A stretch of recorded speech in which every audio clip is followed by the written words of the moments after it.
The Harness Racing Alumni is currently producing a tribute video for Mike LaChance.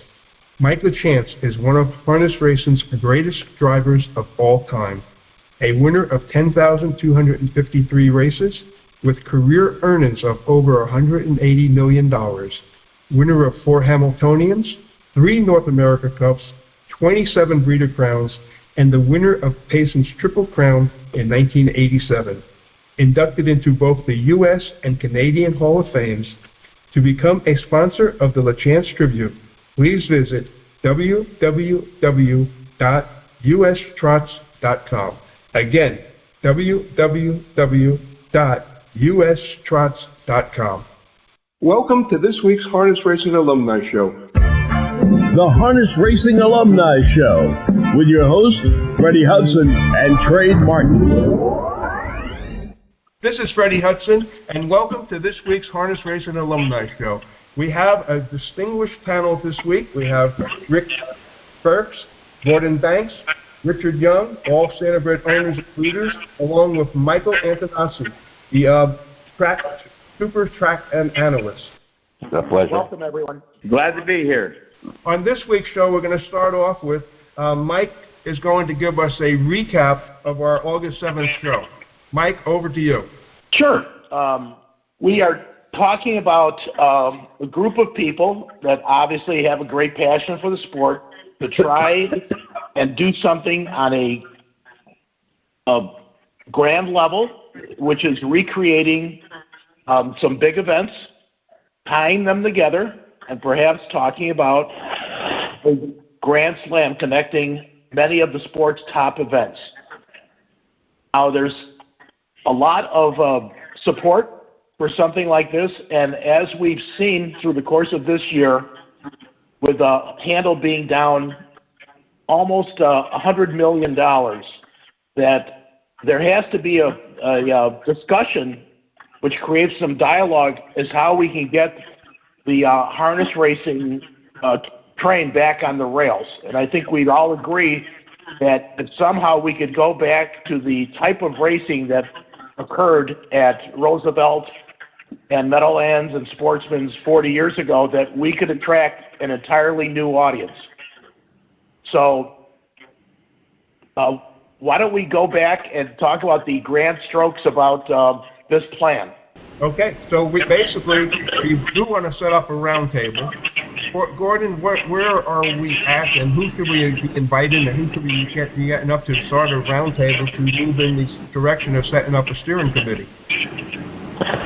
Well, I think that requires a lot of thought, because in this industry, which is so divided, who you get on the steering committee is going to go a long way to attracting or pushing people away. So you need it to be very representative of the kind of people that you recognize you need to get this going, because I think all of us look at this as a project to really change the business. You have what we're all saying is that the marketing that's necessary to make harness racing a known factor in this country and in the world isn't being done either by the racetracks because they're owned by interests who want it to fail, or by the USGA because it focuses on other things and doesn't have any marketing expertise.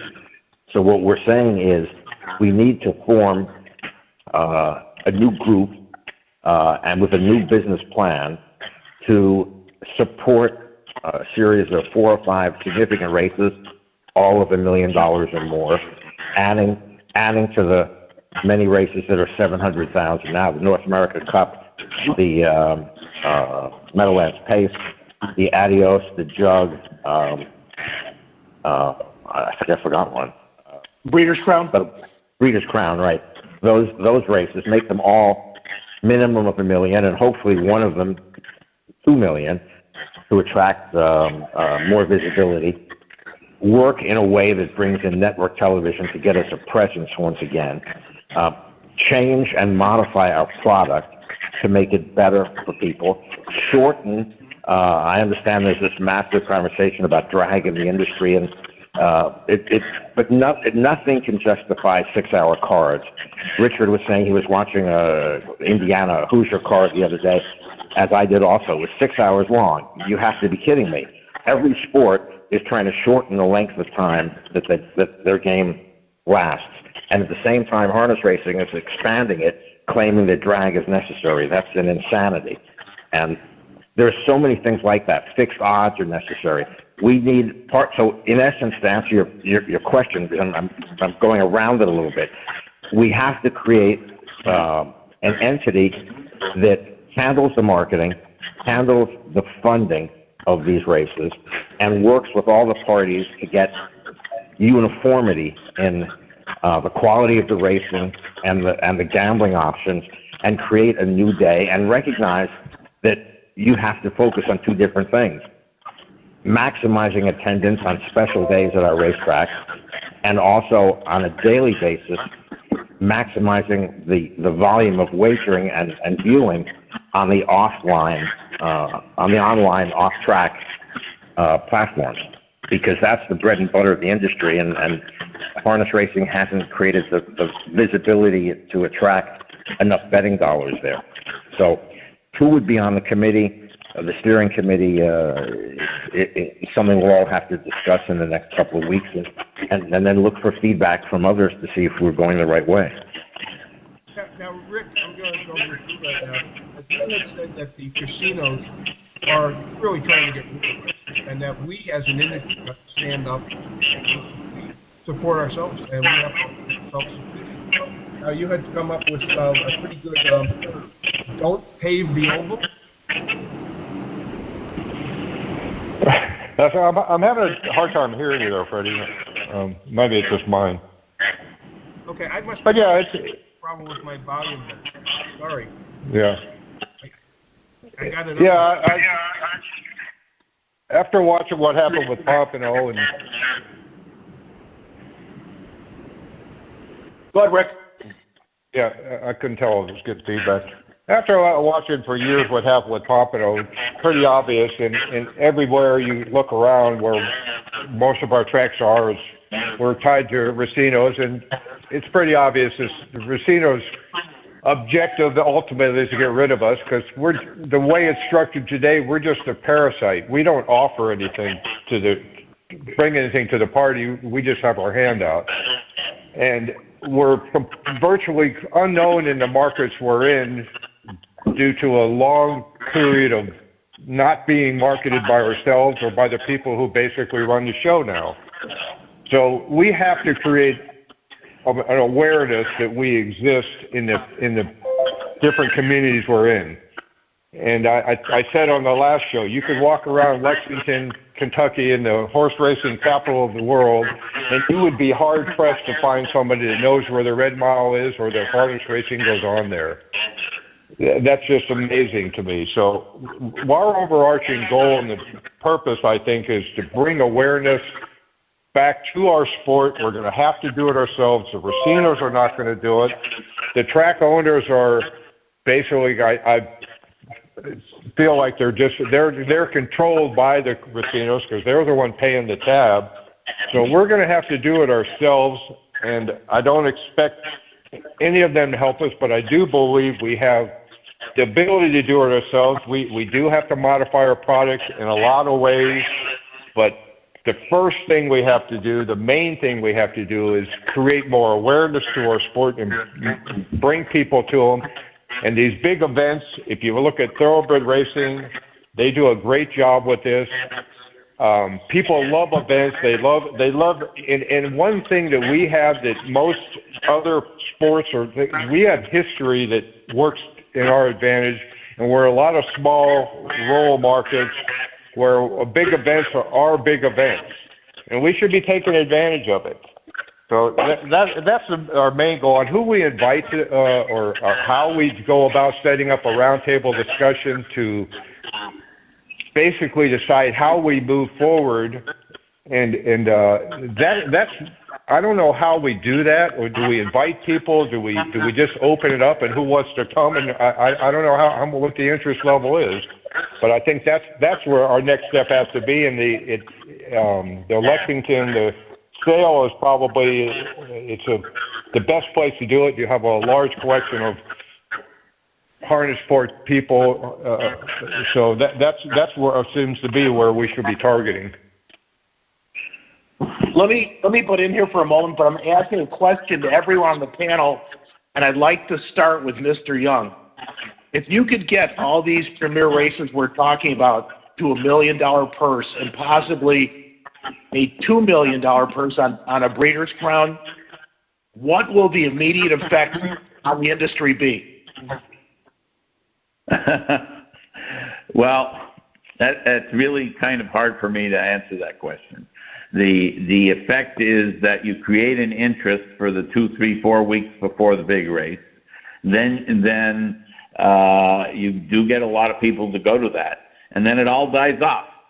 And that's still true of even the thoroughbreds. They have the big thing. The next week, there's virtually nobody there. And how you go about creating interest is really what this is all about. And we've gone through the topic of change the racing, and you can't change racing. That is the way it is, and it's changed to a point where it's more boring to watch, and that's part of the problem. And how do you change that? I don't know. Go to 2-mile races.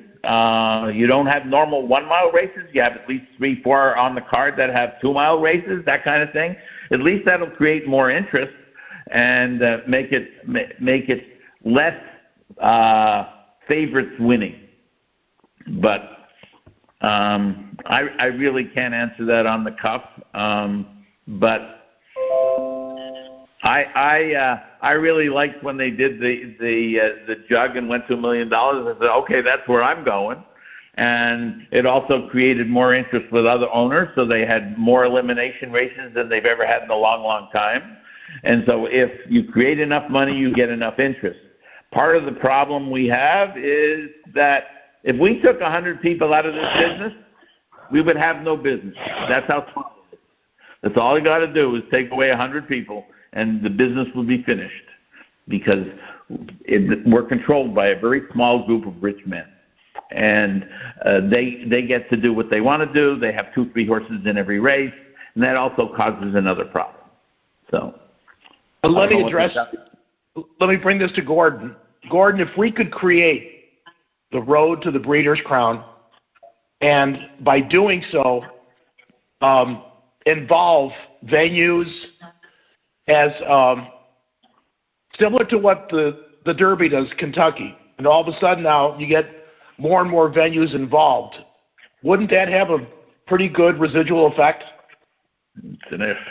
Well, I think what Richard said is pretty true. I think if you want to get a longer effect, you have to use the 4 or 5 races you're going to put together over a period of 3 or 4 months, and use that as a marketing concept, sort of like the Triple Crown of thoroughbred racing. If a horse wins the first 1 or 2, it builds up a lot in the industry for the last leg. I think if you have a 4-leg Triple Crown, a 4-leg Grand Slam, and then the Breeders' Crown, call it Fantastic 5, whatever you want.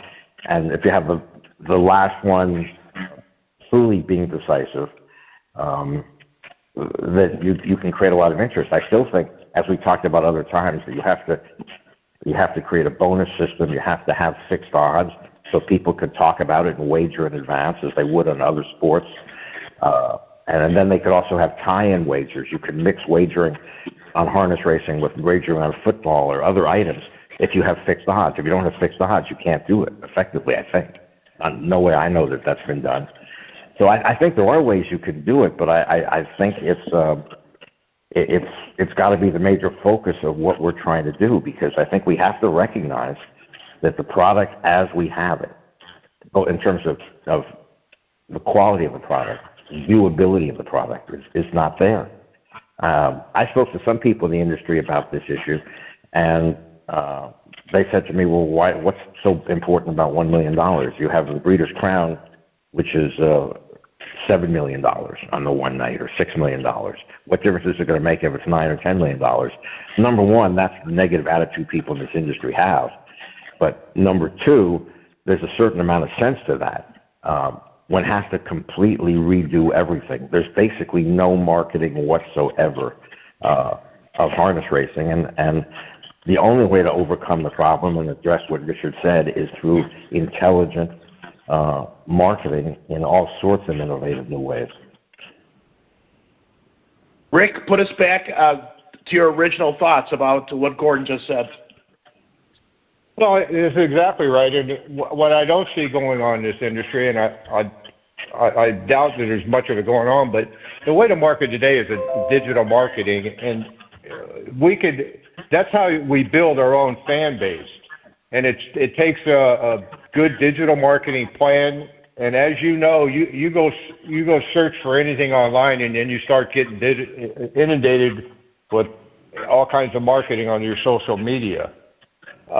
If we took a market, and I'm going to use the Red Mile again, but if we marketed digitally to everybody for the month before our event, that anybody that bought anything to do with horses, a halter, a bridle, boots, anything, you start hitting them, and we're having this big event. The whole objective is to bring a big crowd there. And you send them, when you digital market to people, you send them, here, sign up here, click here, and we'll send you a free pass to the event because the entrance, you won't have any entrance fee or whatever. But the whole objective is to start building up this digital marketing pool of people you can market to from the people that respond. And people love events.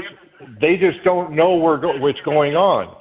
But if you have a big event and you start building up this pool of people you can market to in the future, that continues to grow. And from there, I think that, remember, our sport, we're about entertainment. We're entertainment, and we have to think of it that way. And we can't just market to the bettors. We want to market to the general public. And the more people we can get to show up, there's a percentage, and I don't know what it is, but there's a percentage of those people that will start following the sport, will bet the sport. The same thing happens in thoroughbred racing. They have these big races. You go there during the week, like Gordon said, there's no crowds there, but there's still a huge online audience. What's interesting, too, about the Meadowlands, that they have their sports book. People could sit home in front of their computers in their pajamas and bet, but they go there because they want to be around other people betting. So, but the digital marketing is where we need to be, and we start building these big events and start building an audience that carries us over in every year, or as each event comes on, we still keep growing that audience. And I think over time, that's how you do it. Yeah, I mean, it still has to be digital business now. That's all it is. Nobody goes to the track anymore except for the big events. So the big events create the scenario where, that's fun, but I'm not going to go here all the time. Look how long it takes, blah, blah, blah. But if I could watch it on TV normally, if I could watch it on a computer normally without having to pay for it and advertise that it's available to watch, that'll help. Yeah, the other thing is if you want to try to get people to be at the racetrack, the whole reason for people being at a racetrack in the past is no longer there. You don't have a walking ring. You're not allowed into the paddock. You have no proximity to the horses. The horses were the show that would drag people in, and the industry has done everything it can to isolate its customer base from the very product that could be attracted to them. I don't think that's ever coming back. No, I don't think it's coming back, and it's sad, but it was one of the things that pushed people away, too, that there was no reason to go. That's true. But the thoroughbreds have brought people back on their big events. Undoubtedly. Yes, but the thoroughbreds also have that beautiful walking ring experience where, if it's done properly, is interesting for kids. It's interesting for everybody. They get to see the horses close up. We can do them. All those things. But look at the new Meadowlands, for example. They took it away because they didn't want to waste space. And from their perspective, they didn't want to waste space having that. And everything is a self-fulfilling prophecy. Everything is adding to the fact that there's no reason to be at a racetrack. And The other thing is it's a frightening. Again, I know that Rick, you're focusing on the smaller tracks and the smaller areas. And actually, I think the marketing in those areas is simpler. The Meadowlands, it's beyond belief that they could be 12 miles from Manhattan, and probably 98 out of 100 people you would talk to in Manhattan would know nothing about it. They wouldn't know there's harness racing there. They wouldn't know anything, or about Yonkers. There are no tie-ins with any stores. If you remember, I think at one point years ago, Niatrox was taken down Fifth Avenue or Broadway, and there was publicity. And there's nothing that's done to try to create excitement or an audience. In the week before the Hamiltonian, there used to be a lot of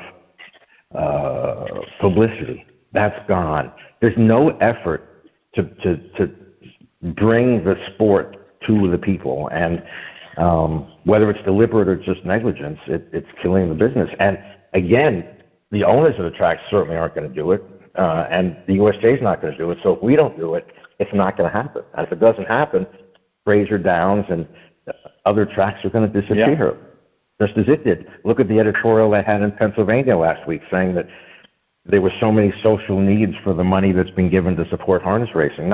Actually, it wasn't harness racing. They were actually speaking more about thoroughbred racing, but about racing in general. That's going to, somewhere in the next few years, hit home. And if Rick's ideas aren't followed, it's going to be worse, because you can't justify spending the kind of money that the states are on supporting racing when the camera pans to the huge grandstands and the racetrack and there's 6 people. Gordon, let me jump in here and say, it occurs to me that, if you look at what we do in the industry, instead of marketing, when I say marketing, I mostly mean digitally, not exclusively, but what's not being done, because that is the most effective way of marketing today. But I was watching it at the Red Mile last week, and they had the dinosaur races, which were very entertaining if people are running around there. But a different night they have the wiener dog races, and they fill the stands with wiener dog. These are things that we can do, but what we do is when we have a big event, remember, we're about entertaining, and a lot of the people coming are not going to be sports bettors. We'll get a percentage of them, but again, to create awareness.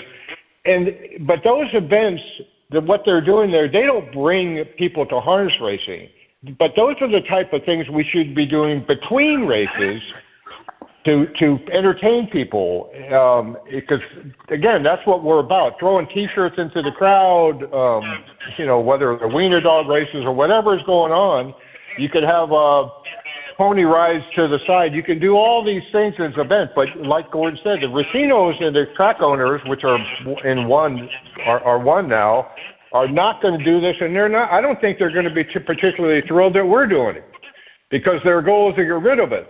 But the more we entertain the crowd, the more likely if we did a $1 million event at the Red Mile, and the next week we were going to have a follow-up $1 million event, and we give them all free passes, and next week we're going to have the wiener dog races with it, you'll fill the place up, But like I said, we're going to have to do it. The racinos, they're going to cringe even hearing us talking about doing this, I believe.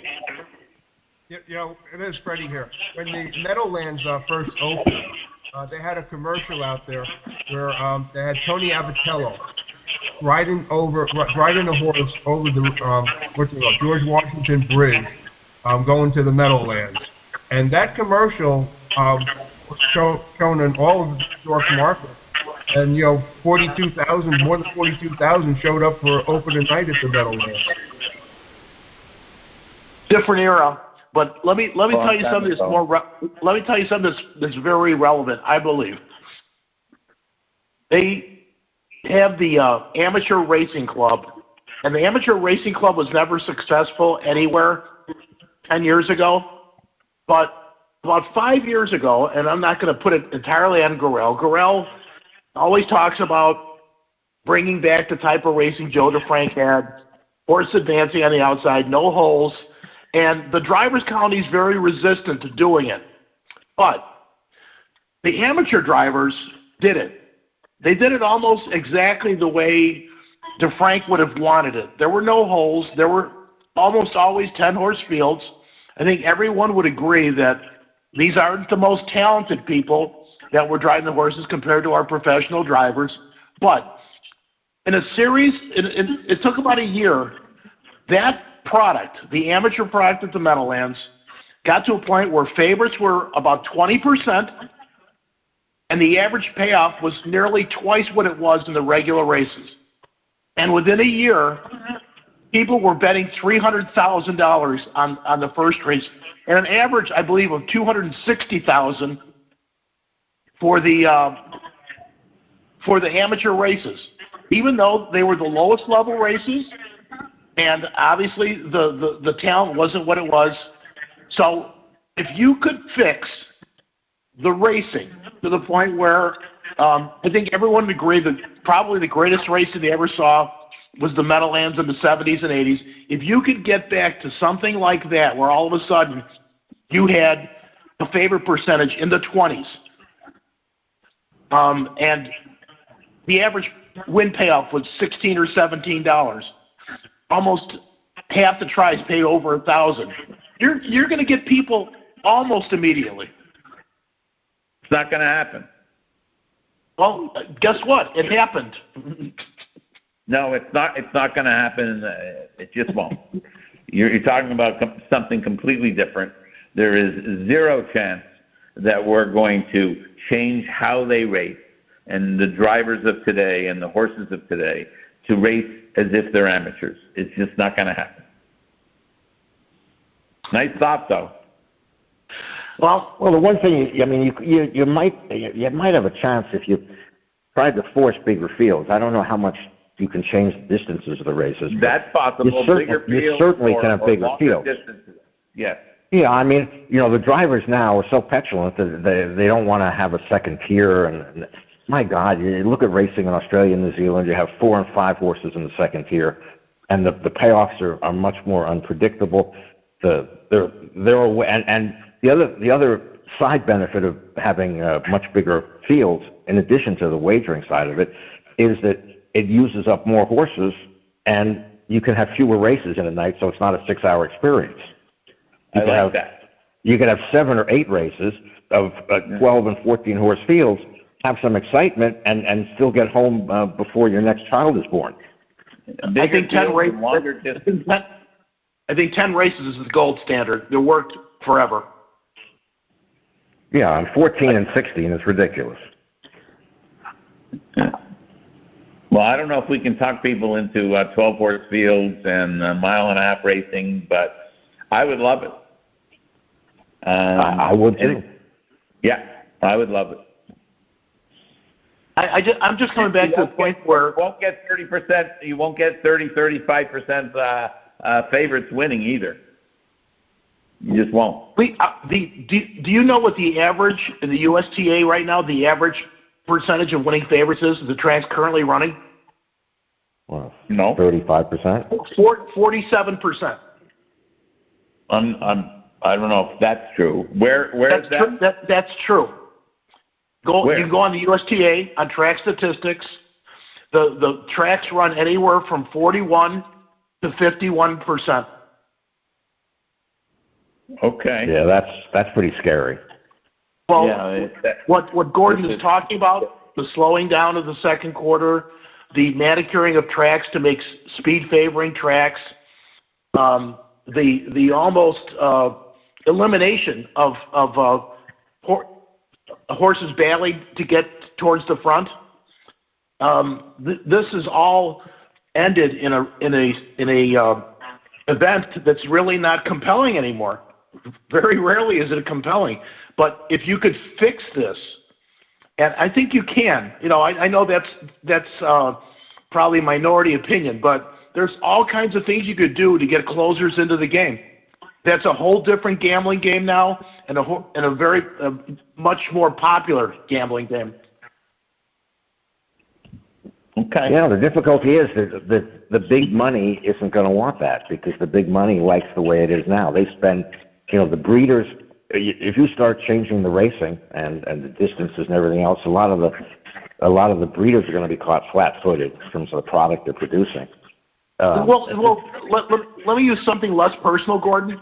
when Baffert had all those problems in California, and the horses were equine fatalities were at a very accelerated rate.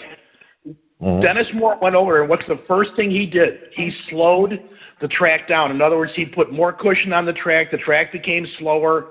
All of a sudden, you didn't see all those crazy fractions where horses would go wire to wire. The racing became more competitive. The middle became more competitive. The bottom became more competitive. And all of a sudden, your super trainers, your Bob Bafferts, your Doug O'Neills, your Peter Millers, they didn't do as well. All of a sudden, you had a much better product. So, again, to keep it less personal, going back to the thoroughbreds, and I think they did it under the guise of making the track safer, which, of course, is everyone agrees the track should be safer. So there are ways you can do this, in my opinion. Yeah, if there's a will, there's a way, but I don't think there's a will. Well, I want to see someone get on the other side of making the track safer. Yeah, you know, I don't think we have a problem really in how safe the track is. We don't have the same problems that the T-Bears have. That's correct. In reality, I don't think safeness is an issue. If you want to make the track slower, well, then you get more suspensory problems. So I don't know if it applies in our case as it does for thoroughbreds. I would agree there. Okay, can you guys hear me? We can hear you. Okay, am I still muffled or am I coming in clear? You're pretty low, good, but we hear you. Okay, because I guess. But a muffled you is better than any of us, so you continue. All right, so we're moving along here, and we're moving to that point where I have to start moving in the direction to speed the show up. So I just want to go over a recap. We're going to basically set up a roundtable. We're going to basically try and get the industry to support marketing efforts and start looking for some financing to move our sport forward. I know, Richard, I think you wanted to say something, so I'm going to let Michael and you have a conversation. I think Mr. Young should just talk about what he wants to talk about. Mm-hmm. All right. Actually, I want to talk about the new Gorell rule. And originally, I understood that Gorell wanted to increase purses. And he came up with a proposal that by charging 50% of a sire's fee to all the sire owners, that would generate enough money, and he, in fact, would add 50% of what he received to create a pool to increase purses. And on the surface, that sounded okay. It was a reason to do it was to increase purses. However, he also added, and this I thought was actually better, that he would charge $400, a one-time fee, for what would be 2-year-olds next year, and that $400 fee would allow those horses to race lifetime at the Meadowlands in any early closer. And on the surface, you say, well, that sounds okay, except that that's not what happened. And when you find out the actual story, you wonder what's really going on, at least I do. Because in the end, that money that's supposed to come in to increase purses is greatly reduced. And half of the money is not going to increase purses. It's going to, in fact, help him run the track and to possibly get a casino. So let's call a number $10,000. Instead of it being $15,000, he turns it into $5,000. And then he had the $400 that he's going to charge for all the two-year-olds. That's part of it as well. And I'm looking at this and I said, why go through the pretense of a way to get money and then only use half of it, and not even tell people what you're going to use it for? And so I think that's what bothered me the most. The reality is why get the breeders involved in doing something that they really didn't have to do? He wants $400 for foals that are currently yearlings. Make it $500. And guess what? That $100 would be equal to or more than the money received from the sites. And call it a nominating fee to race at the Meadowlands for the entire life of a horse. And then it's no different than any other nominating fee, and it's far simpler. Instead of going through a pretense of I'm going to do this and I'm going to do that and not do it, here's a different option. I don't think you should include breeders and force them to make a payment that in reality they don't want to pay. They'll do it because they haven't got a choice, but I just think it's wrong. Okay, did anyone add to that? I think that said it all. Okay. Gordon, Michael, Richard, Rick, I want to thank all of you guys for joining us this week. No, pleasure. Thank you. It was a pleasure. Thank you, Mr. Young. Thank you. The Harness Racing Alumni is currently producing a tribute video for Mike LaChance. Mike LaChance is one of Harness Racing's greatest drivers of all time, a winner of 10,253 races with career earnings of over $180 million, winner of 4 Hamiltonians, 3 North America Cups, 27 Breeder Crowns, and the winner of Payson's Triple Crown in 1987. Inducted into both the U.S. and Canadian Hall of Fames. To become a sponsor of the LaChance Tribute, please visit www.ustrots.com. Again, www.ustrots.com. That's a wrap for this week's broadcast. Thanks for listening, and please join us again next week. The Harness Racing Alumni Show.